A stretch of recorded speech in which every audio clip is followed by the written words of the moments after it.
All right, item number 5 are action items. These are items that come from the Planning Commission, and I do not believe that we have any this evening. Correct. Item number 6 are committee reports. First, we have Finance and Administration, David Shepard, but he is not here this evening, so who will be taking his report? Mrs. Kring. We had 2 items that we discussed at the finance meeting, which was held last Wednesday. Both of those are resolutions. The one, I'm not going to read the entire resolution, but I think it's appropriate that we let the public know exactly what this entity was about. Excellent. It's an independent organization or an entity that we basically worked in agreement with the city and this particular entity to do an overview, a cost analysis, and a projection of potential future revenue basis for the Gateway project. And because the complexity, the diversity, and the magnitude of this project and what it entails for this community, we felt it appropriate that we get a third party to weigh in with a low, a moderate, and a high projection of what it looks like. This is no guarantee of future revenues, but it gives a pretty good evaluation based on their experience and what it brings to this community on a risk level for us. And we'd entertain comments, I guess, at some point, because it's a real important entity. But for the time being, for this particular resolution, and it will be online, I want to move that the City Council... go ahead. It already was voted on. Okay. Yeah. I think that stayed as a consent. On the consent. It was on the consent agenda. But but you can, I don't mind you talking about the discussion. I didn't remember this was a consent item.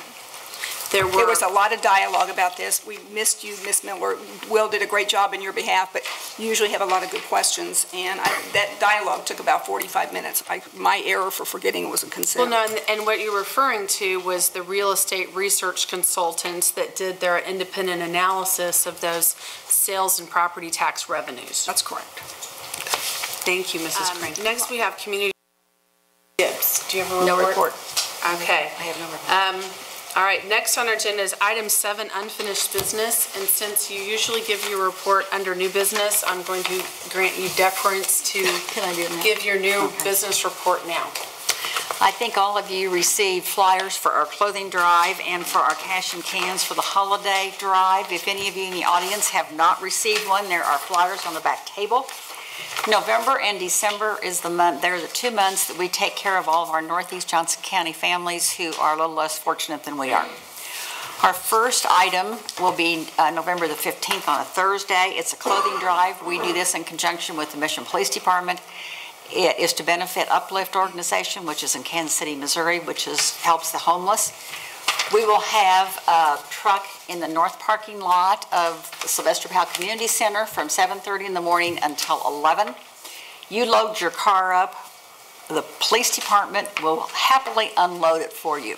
You can fill it as full as you like. Just please go through your closets. We'd like them clean and gently used. We will take anything that you'd like to get rid of. We particularly are looking for plastic water bottles and milk bottles. If you will wash them out, dry them, make sure they're good and dry so they don't get moldy. Like gallon size? Like gallon or quart, either one. Lids?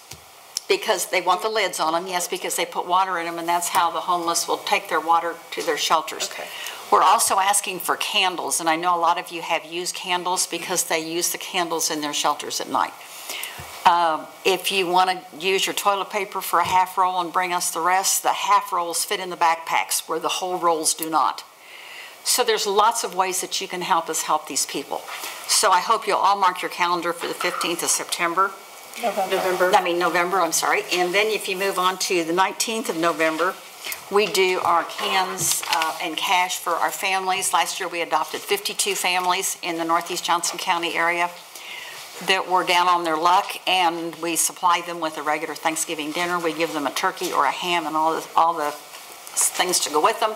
We take them extra boxes of groceries. Everything is donated. I get funding from people, and canned goods, it's just absolutely phenomenal, the canned goods that we collect.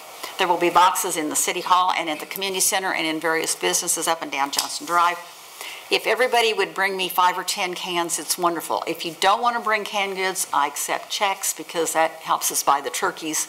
Hy-Vee does give us a good discount. those are some of the things that we're doing in November. And then who do they make their checks payable to? City of Mission, you can drop them off with Martha or Laura Smith. You can take them to Kathy at the community center.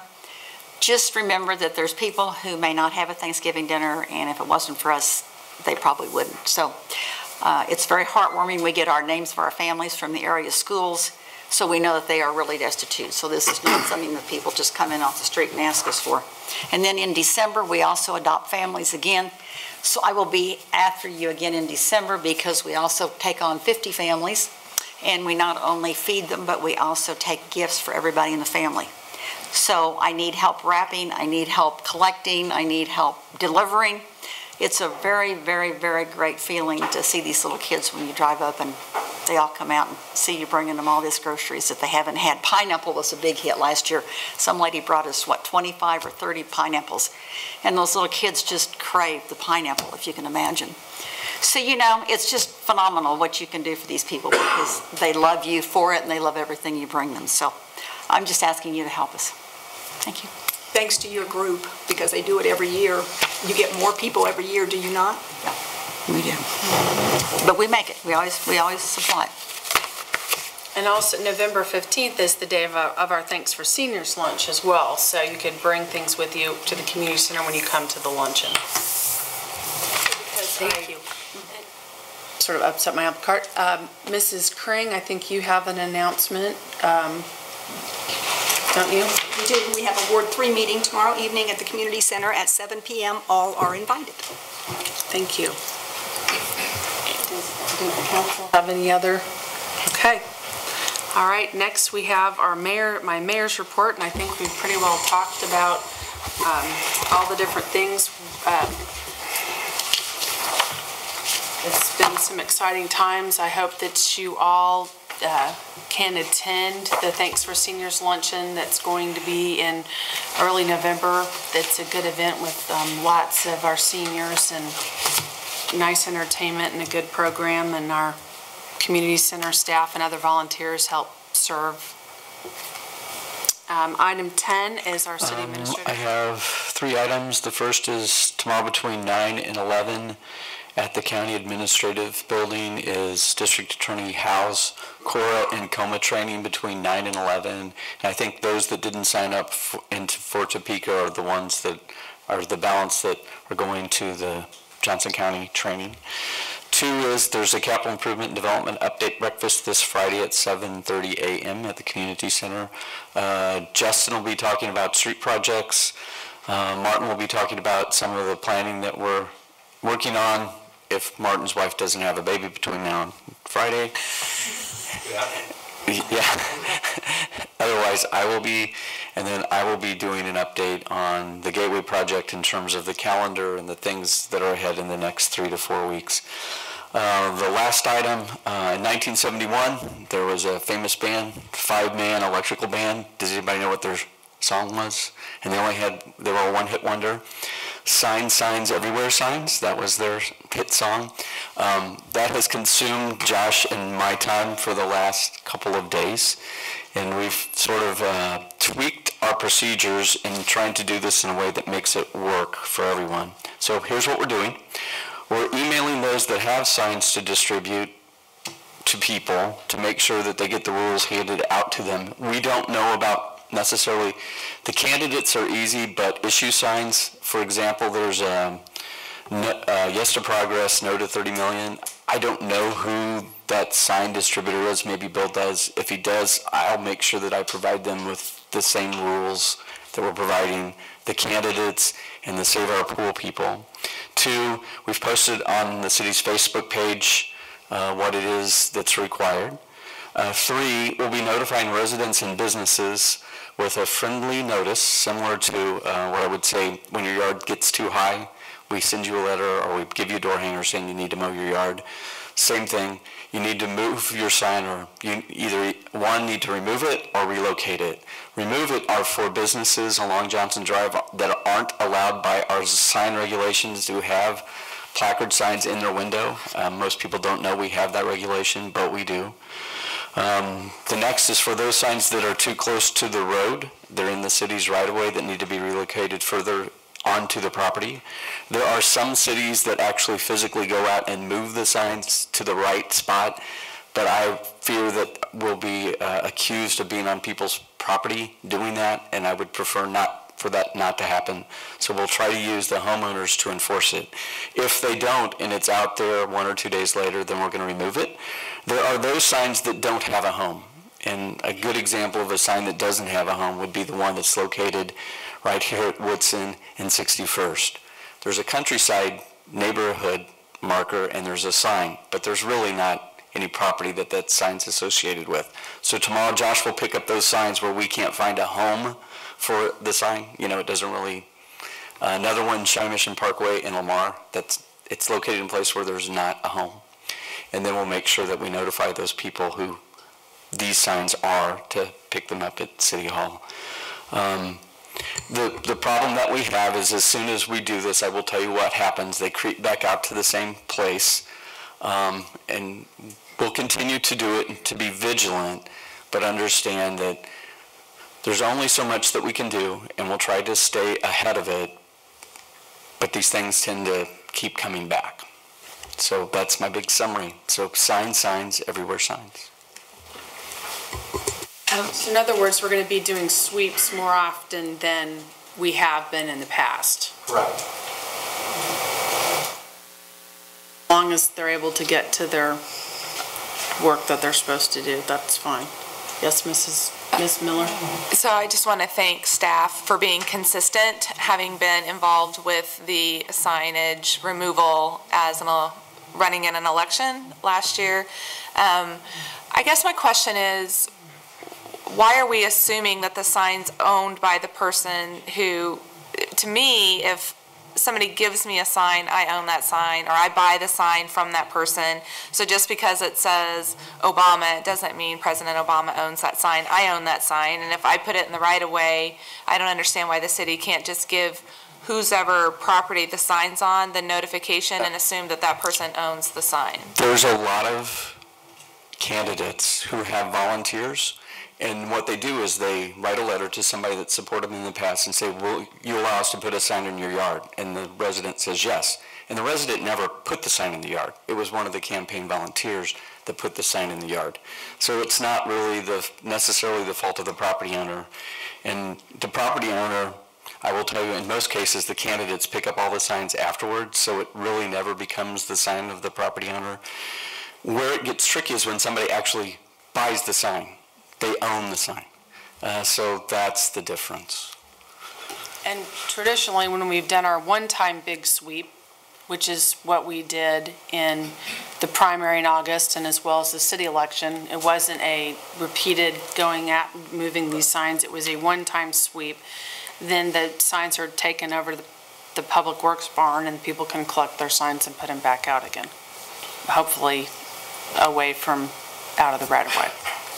We were never notified we could go pick up our signs. I mean, so that's just, I didn't know that they would be at the Public Works barn and you could go pick them up. I mean, Well, that was never. I'm sorry you didn't know that.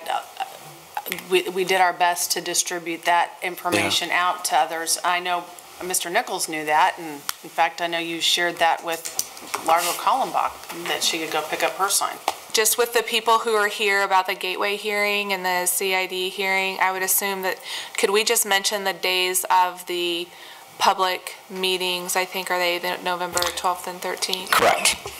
Oh, I'm sorry, can you say that a little louder? November 12th and 13th Thank you. is our... At 7:30 a.m. on November 12th, and at 4 or 4:30?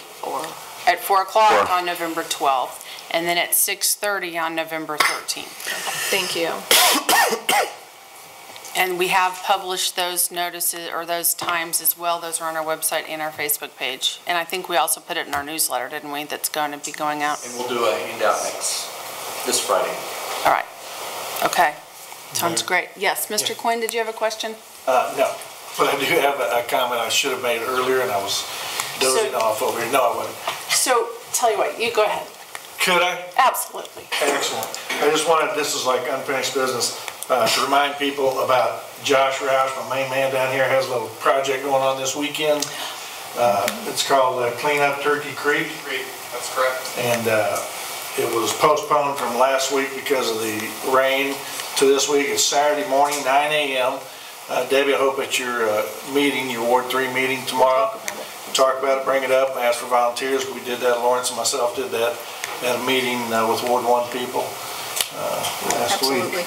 And anybody out here that can get anybody down to the Quick Trip down Lamar, and at 9 a.m. Saturday morning, we'll have all the bags, all the stuff you need, and we're going to go down into Turkey Creek. They should wear gloves. Bring gloves. We'll have some. And I'd wear galoshes also. Correct. We will also have donuts and coffee.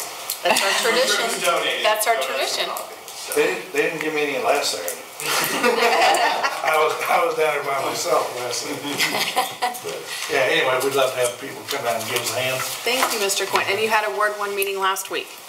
Yeah, it wasn't really a Ward 1 meeting, but it was in Ward 1, and all the attendees were members of Ward 1, and Lawrence and myself were there, so we... You called it a Ward 1 meeting. We put the lean on them to come down and help us out. So we're going to have several volunteers from Ward 1 down there to help out. Excellent. Thank you for reminding us about that. Mrs. Crane? Well, we got our newsletter about the ballot issue for the 3/8 cent sales tax. And one thing I called Mr. Scanlon about today, I went through the questions and the answers, but on the one question about if I spend $100 at Hy-Vee, how much will the new sales tax add to my total bill? And the next line is, how about $50? And I thought, whoa. Actually, probably the comment should have been under there with the amount, and then the $50 value with another amount. But anyway, it scared me to begin with. $50 on 100. Okay. Thank you for pointing out the error of our math. Yeah. All right. I do have one more question on that, since you brought that. The flyer that came out, got mine in the mail today as well. Now that was put out by us. We printed it and mailed it out. Mm-hmm. Right, and it's a pro sales tax flyer. So anybody that is like anti-sales tax, can they come up to the city, have the city print up their flyers and mail them out for them too? We did it. It was an informational flyer. That's the only thing the city did. Okay, I'm just asking, so. Interesting. Informational versus pro, huh? That's correct. That seems to gotta be fair on it, so. Okay, all right. There being no further business before council, I would entertain a motion. Motion to adjourn. Second. Oh, all is right with the world. All those in favor say aye. Aye. Opposed? Meeting's adjourned.